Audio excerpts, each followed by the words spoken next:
আসসালামু আলাইকুম। রাঁধুনির রেডিমিক্স চাট মশলা দিয়ে আজকে আমি খুবই মজার একটি রেসিপি তৈরি করব আর সেই রেসিপিটি আপনাদের সাথে শেয়ার করব। তাই আমি এখানে রাঁধুনির রেডিমিক্স চাট মশলা নিয়েছি। এখানে আমি একটি প্যাকেট নিয়েছি। এবার প্যাকেটটি আমি খুলে নেব। এর ভিতরে আরেকটি প্যাকেট আছে আর এই প্যাকেটটার ভিতরে কিন্তু মশলাটি থাকবে।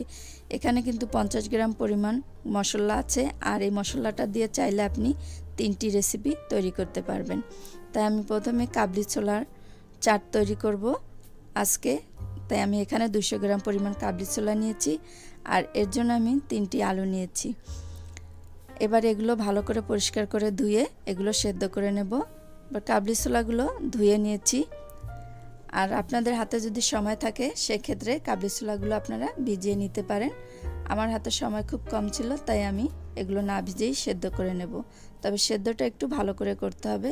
দিয়ে দিচ্ছি কাবলি ছোলা পরিমাণ লবণ। এবার এই লবণ আর পানি দিয়ে ভালো করে এটাকে সেদ্ধ করে নেব। কাবলি ছোলাগুলো আমি সেদ্ধ করে নিয়েছি। আর এখানে আমি যে আলুগুলো সেদ্ধ করেছি এখান থেকে আমি 1 কাপ পরিমাণ আলু কিউব করে কেটে নিয়েছি। নিয়ে নিচ্ছি 1 কাপ পরিমাণ টমেটো কুচি। নিয়ে নিচ্ছি 1 কাপ পরিমাণ পেঁয়াজ কুচি।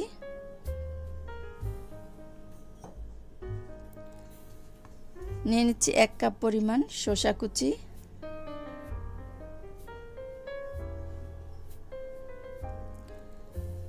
নিয়ে নিচ্ছি 2টি কাঁচামরিচ কুচি। নিয়ে নিচ্ছি 1 কাপ পরিমাণ ধনিয়া কুচি। নিয়ে নিচ্ছি 1/4 চামচ পরিমাণ জিরার গুঁড়া, 1/4 চামচ পরিমাণ ধনিয়ার গুঁড়া, 1/4 চামচ পরিমাণ বিট লবণ। আর নিয়ে নেব সেই রাঁধুনির রেডিমিক্স চাট মশলা থেকে 1 চামচ পরিমাণ মশলা। আর নিয়ে নিচ্ছি এখানে 1 কাপ পরিমাণ চানাচুর। আর এখানে আপনারা চাইলে ঝুরি ভাজাটাও ব্যবহার করতে পারেন। আর নিয়ে নিচ্ছি রুচি তেঁতুল চাটনির 1 টেবিল চামচ পরিমাণ তেঁতুল চাটনি। আর আমি এখানে 200 গ্রাম পরিমাণ কাবলি ছোলার আর উপকরণ ব্যবহার করেছি। আপনারা চাইলে কমিয়ে বাড়িয়ে ব্যবহার করতে পারেন। সেই ক্ষেত্রে মশলাটাও কিন্তু বাড়িয়ে কমিয়ে ব্যবহার করতে হবে। এবার সব উপকরণগুলোকে একসাথে মিক্স করে নেব। আর এই কাবলি ছোলার চাটটা আপনারা বিকেলে ঝালমুড়ির পরিবর্তে এভাবে বাসায় তৈরি করে খেতে পারেন।